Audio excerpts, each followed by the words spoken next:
Hi കൂട്ടുകാരെ, പുതിയൊരു വീഡിയോയിലേക്ക് എല്ലാവർക്കും സ്വാഗതം. അങ്ങനെ ശിവാനിയുടെ കണ്ണ് തുറപ്പിച്ചിരിക്കുകയാണ് കേട്ടോ വസുന്ധര. ഒരിക്കലും നിധിയും ഗൗതമും പ്രണവിനെ ഇല്ലാതാക്കില്ല, വേറെ ആരോ ആണെന്നുള്ള സത്യം പറയുന്നുണ്ട് കേട്ടോ.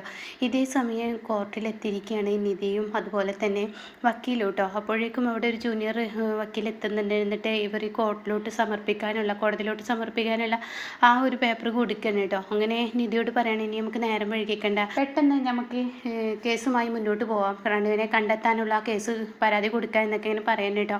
അങ്ങനെ കോടതിക്ക് മുന്നിൽ ആ പരാതി കൊടുക്കുമ്പോൾ ഗുണ്ടയായ പവിത്രനുള്ളത് കൊണ്ട് തന്നെ എന്തായാലും അവൻ പുറത്തു വരും എന്നുള്ള സത്യം പറയാൻ കേട്ടോ. പിന്നീട് ഇവർ കോടതിയുടെ പടി ചവിട്ടാൻ കേട്ടോ. ആ സമയം കാണാം അവിടെ ജ്യോതിർമായി വന്നിറങ്ങുന്നു. ജ്യോതിർമായി വന്ന പാടെ നിധി എന്ന് പറഞ്ഞ് വിളിക്കുകയാണ്. അപ്പോൾ നിധിയാണെങ്കിലോ പെട്ടെന്ന് തിരിഞ്ഞു നോക്കുകയാണ്. അങ്ങനെ ജ്യോതിർമയാണ്. അങ്ങനെ നിധിയാണെങ്കിലോ പിന്നീട് ജ്യോതിർമയാണെന്ന് കാണുമ്പോൾ പിന്നീട് അവിടെ നിന്ന് പോവുകയാണ്. പക്ഷേ ആ സമയം ജ്യോതിർമായി വീണ്ടും നിധി അങ്ങനെ അങ്ങ് പോയാൽ ചില കാര്യങ്ങൾ നിന്നോട് പറയാനുണ്ടെന്ന് പറയട്ടോ. ഇത് കേട്ട് നിധി പറയണേ, നിങ്ങൾ എന്തിനാ എനിക്ക് വഴിതടസ്സമായി നിൽക്കുന്നത്, ഒന്ന് പോയേ, ഞാനൊന്ന് കാര്യമായി മുന്നോട്ട് പോട്ടെ എന്ന് പറയട്ടോ. അത് കേൾക്കുന്നതിനോടുകൂടി ഉടൻ തന്നെ പറയാണ്, നീ പോയിക്കോ, പക്ഷെ പോകുന്നതിന് മുന്നേ ചില കാര്യങ്ങൾ ഞാൻ നിന്നോട് പറയട്ടെ. അതെ,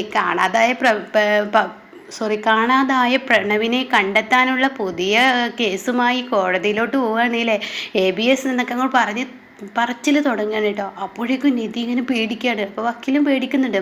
ഞാനെങ്ങനെ ഇതറിഞ്ഞു എന്നുള്ളതായിരിക്കും നിൻ്റെ മുഖത്തുള്ള ഭാവം. ശരിയാണ്, ഞാനെങ്ങനെ അറിഞ്ഞു എന്നുള്ളതായിരിക്കും നിങ്ങളുടെ മുഖത്തുള്ള ആ ഒരു ഇത്, അതെനിക്കറിയാം. എന്നാൽ നീ പേടിക്കുന്ന നിധി, ഈ ജ്യോതിർമയ്ക്ക് എല്ലാം അറിയാം, എല്ലാം അറിയാനുള്ള വഴികളൊക്കെ എന്നിലുണ്ട്. നീ എന്ത് ചെയ്യുന്നു, നീ എങ്ങോട്ട് പോകുന്നു, നീ അടുത്ത നീക്കം എന്താണെന്ന് നോക്കിക്കൊണ്ടിരിക്കുകയാണ്. അത് കേട്ട ഉടൻ തന്നെ നിധി പറയണേ, നിങ്ങളാണ് ഇതിന് ബാക്കിലെന്ന് എനിക്ക് നന്നായി അറിയാം. അതുകൊണ്ട് തന്നെ ഈ ഗുണ്ടയും വെച്ച് ഞാൻ എന്തായാലും നിങ്ങൾക്ക് നേരെ കേസ് കൊടുക്കും. ചെയ്ത തെറ്റിനുള്ള ശിക്ഷ ആരാണെങ്കിലും കിട്ടിയിരിക്കണം എന്നൊക്കെ ഞാൻ പറയുമ്പോൾ, നീ പവിത്രന് നേരെ കേസ് കൊടുത്താൽ പവിത്രൻ ആരാണെന്നറിയോ? പവിത്ര ഒരു പക്ക ക്രിമിനലാണ്. അവന് പിന്നെ ഒന്നും നോക്കില്ല. അവൻ പിടിക്കപ്പെടുമെന്ന് കാണുമ്പോൾ പ്രണവിനെ കൊല്ലാനുള്ള ഉത്തരവാങ്ങ് ഇടും അവൻ. അതോടുകൂടി പ്രണവ് മരിക്കും. അതുകൂടി ഒന്ന് ആലോചിക്കുന്നത് നല്ലതാണ് കേട്ടോ. അപ്പോൾ ഈ സമയം നിധി ഒന്ന് ആകെ സ്റ്റെക്കായി പോവുകയാണ്. ഈശ്വര, പവിത്രൻ എന്ന പേര് പോലും ഇവരെങ്ങനെ മനസ്സിലാക്കിയത് എന്നുള്ള ആ ഭാവത്തിൽ നിധി ഇങ്ങനെ നിൽക്കുകയാണ് കേട്ടോ. അപ്പോൾ ഈ സമയം പറയാണ്, എന്തായാലും പവിത്രനെ കൊടുക്കാൻ നീ നോക്കിയാൽ പ്രണവിനെ അങ്ങ് അവൻ കൊല്ലും, എന്നിട്ട് അവൻ കോടതിയിലോട്ട് അങ്ങ് വരും, അത് ഉറപ്പുള്ളതാണ്. അതെ, നീ ഒന്ന് മനസ്സിൽ വെച്ചോ. അപ്പോഴേക്കും നിധിക്ക് ദേഷ്യം പിടിച്ച് നിധി ജ്യോതിർമയുടെ കഴുത്തിൽ പിടിക്കുകയാണ് കേട്ടോ. എന്താ നിങ്ങൾ ഈ പറയുന്നത്? അതെ, ഈ പ്രണവിനെ എവിടെയാണ് ഒളിപ്പിച്ച് വെച്ചിരിക്കുന്നത് എനിക്ക് നന്നായി അറിയാം. പ്രണവിനെ നിങ്ങളുടെ കയ്യിലാണെന്നും എനിക്ക് നന്നായി അറിയാം. പവിത്ര നിങ്ങളുടെ ഗുണ്ടയാണെന്ന് എനിക്ക് നന്നായി അറിയാം. അതുകൊണ്ട് മര്യാദക്ക് എല്ലാ സത്യങ്ങളും പറയുക എന്ന് പറയുമ്പോൾ അപ്പോഴേക്കും ജ്യോതിർമയി നിധിയുടെ കൈ ഒരൊറ്റ തട്ടങ്ങ് തട്ടിയിട്ട് പറയണേ, അതെ, നീ ഒരു കാര്യം ചിന്തിച്ചാൽ നിനക്ക് നന്ന്. നീ പറയുന്നത് പോലെ തന്നെ പ്രണവ് എൻ്റെ കസ്റ്റഡിയിലാണ്. ഞാൻ പറഞ്ഞാൽ കേൾക്കുന്ന ഗുണ്ടയാണ് പവിത്രന്. നീ എന്നെ കുരുക്കാൻ വേണ്ടി കോടതിയിൽ കേസുമായി പോകുമ്പോൾ ഞാൻ കുരുങ്ങുമെന്ന് മനസ്സിലാക്കിയ പവിത്രനോട് ഞാൻ പറയും അവനങ്ങ് തട്ടിയേക്കെന്ന്. അതോടുകൂടി പ്രണവിൻ്റെ കാര്യം അങ്ങ് ഇല്ലാതാവും. അതുകൊണ്ട് ആലോചിച്ച് ഈ കേസുമായി മുന്നോട്ട് പോയിക്കോ. അത് കേൾക്കുന്നതിനോട് കൂടി താൻ ഇനി എന്താ ചെയ്യേണ്ടതെന്ന് ഇങ്ങനെ ആലോചിച്ച് നിൽക്കുകയാണ് കേട്ടോ ഈ പറയുന്ന നിധി. ആലോചിക്കാൻ അധിക സമയമൊന്നുമില്ല. കോടതിയിലോട്ട് ഈ കേസുമായി പോയി കഴിഞ്ഞാൽ പിന്നീട് നിനക്ക് കിട്ടാൻ പോകുന്ന ശിക്ഷ എന്താണെന്നറിയോ? ശിവാനിയുടെ ഭർത്താവിനെ നീ കൊന്നെന്നും നിൻ്റെ ഭർത്താവ് ഗൗതം എന്നേക്കുമായി ജയിലിൽ കിടക്കുകയും നീയും ഒപ്പം പോവുകയോ ഒക്കെ ചെയ്യുന്ന ഒരു അവസ്ഥയിലോട്ടാണ് കഥ പോകുന്നത് എന്ന് പറയാം കേട്ടോ. ഈശ്വര, ഈ വാക്കുകൾ അങ്ങ് കേൾക്കുമ്പോൾ താൻ ഇനി എന്താ ചെയ്യേണ്ടതെന്ന് അറിയാതെ ആകെ പകച്ചു പോവാണ് കേട്ടോ. പിന്നീടാണെങ്കിലോ ഈ സമയം നിധിയുടെ കയ്യിലാണെങ്കിലോ കോടതിയിലോട്ട് കൊടുക്കാനുള്ള ആ ഒരു പേപ്പർ ശരിയാക്കിയിട്ടുണ്ടല്ലോ, അതായത് കോടതിയിലോട്ട് കൊടുക്കാനുള്ള ആ പേപ്പർ, അത് പെട്ടെന്ന് ജ്യോതിർമയി അങ്ങ് മേടിച്ചെടുത്തിട്ട് പറയാണ്, അതെ, പ്രണവിനെ രക്ഷിക്കണമെന്നുണ്ടെങ്കിൽ നീ പവിത്രനേർക്ക് കേസ് കൊടുക്കരുത്, അല്ലെങ്കിൽ പ്രണവ് മരിക്കാനാണ് പോകുന്നത്. അതുകൊണ്ട് ഞാൻ ഈ പേപ്പർ, അതായത് നീ പരാതി കൊടുക്കുന്ന ഈ പേപ്പർ ഉണ്ടല്ലോ, അത് ഞാൻ കീറിക്കളയാന്ന് പറഞ്ഞിട്ട് ജ്യോതിർമയി അങ്ങ് കീറിക്കളയാണ് കേട്ടോ. ഇതോടുകൂടി നിധി ഒരു നിമിഷത്തേക്ക് സ്റ്റെക്കായി പോകുന്നു. തനിക്കൊന്നും പറയാൻ പറ്റാത്ത അവസ്ഥ. അപ്പോഴേക്കും ഇവിടെ ഒപ്പം നിൽക്കുന്ന വക്കീൽ എന്താ നിങ്ങൾ കാണിക്കുന്നത് എന്നൊക്കെ പറയുന്നുണ്ട്. ആ സമയം നിധി ഒന്നും മിണ്ടില്ല. എന്നിട്ട് ജ്യോതിർമയി പറയാണ്, നീ എന്തായാലും ചിന്തിച്ചോ, ഇനി ഇങ്ങനെയുള്ള കേസുമായും ഇങ്ങനെയുള്ള എടുത്തുചാട്ടവുമായി നീ മുന്നോട്ട് പോകുമ്പോൾ ഈ പറയുന്ന പ്രണവാണ് ഇല്ലാതാവുന്നത്.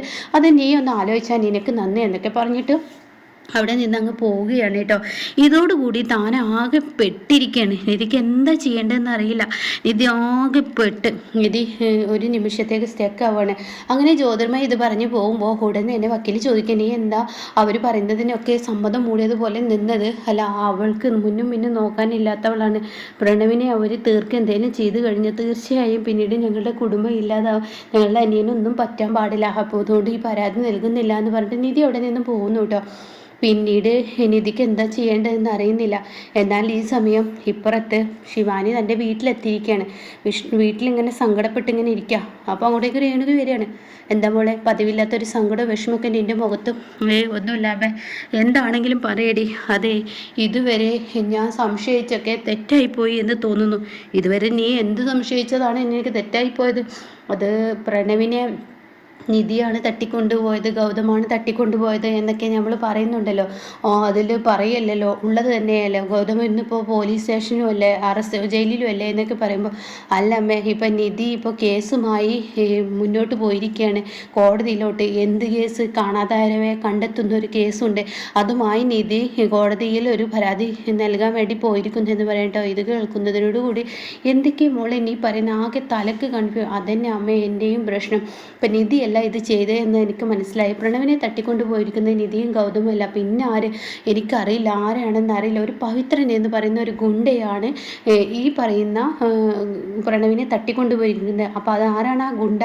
അപ്പോൾ ഉടൻ തന്നെ ഇതാ അമ്മയുടെ ഫോണിലോട്ട് അയാളെ ഫോട്ടോ ഞാൻ വിടുന്നുണ്ട് എന്ന് പറയാം. അങ്ങനെ രേണുക ഇത് നോക്കുകയാണെങ്കിൽ രേണുക പറയുകയാണെങ്കിൽ, എടാ നിന്നെ എൻ്റെ കയ്യിൽ കിട്ടിയാൽ നിന്നെ ഞാൻ വെറുതെ വിടില്ലടാ.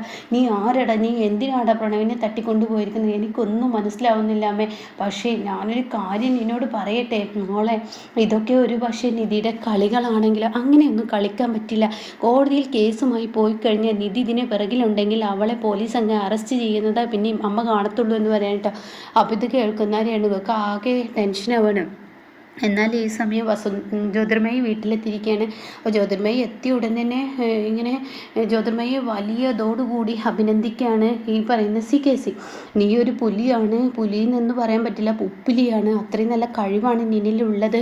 നീ എത്ര പെട്ടെന്ന് ആ നിധി കേസുമായി മുന്നോട്ട് പോകുമ്പോൾ, കോടതിയിലോട്ട് കേസുമായി പോകുമ്പോൾ നീ അത് ഇല്ലാതാക്കിയത്. എൻ്റെ ജ്യോതിർമയി നിന്നോട് പറയാൻ വാക്കുകളില്ല എന്നൊക്കെ പറയുമ്പോൾ ഇവർ ചിരിക്കുകയാണ്. അപ്പോൾ ഉടൻ തന്നെ ഇവിടെ ഒരു പ്രശ്നമുണ്ട്. പവിത്രൻ്റെ ഫോട്ടോ അവളുടെ കയ്യിൽ എങ്ങനെ എത്തിയിട്ടുണ്ട്? ആ പവിത്രൻ്റെ ഫോട്ടോ ഏത് പവിത്രനാണെന്ന് അറിയേണ്ടിയിരിക്കുന്നു. അതുകൊണ്ട് തന്നെ നമുക്ക് അതിനുള്ള ഒരു കാര്യമാണ് ഇനി ചെയ്യേണ്ടത്. അപ്പോൾ അത് കേട്ട ഉടനെ തന്നെ എന്ത് ചെയ്യണമെന്ന് ചോദിക്കുകയാണ്. ഈ പവിത്രൻ എന്ന് പറയുന്നത് നിധിയുടെ കയ്യിലൊരു ഫോട്ടോ ഉണ്ട്. അവനെ ആരാണെന്ന് അറിയണം. നമ്മൾ ഉദ്ദേശിക്കുന്ന പവിത്രൻ തന്നെയാണോ എന്നുള്ളത് അറിയണമെന്ന് പറയണം കേട്ടോ. എന്തായാലും ഇനി ഒരിക്കലും പ്രണവ് പുറത്തോട്ട് വരില്ല. പ്രണവിനെ ഇല്ലാതാക്കാനുള്ള വഴി തന്നെ നമ്മൾ ഇനി നോക്കണം എന്നാലാണ് എന്നേക്കുമായിട്ട് ഈ പറയുന്ന ഗൗതം ജയിലിൽ കിടക്കുകയുള്ളൂ, നിധിക്ക് ശിക്ഷ കൊടുക്കാൻ പറ്റത്തുള്ളൂ. അപ്പോൾ സിക്കിസ് പറയുന്നത് ശരിയാണ്.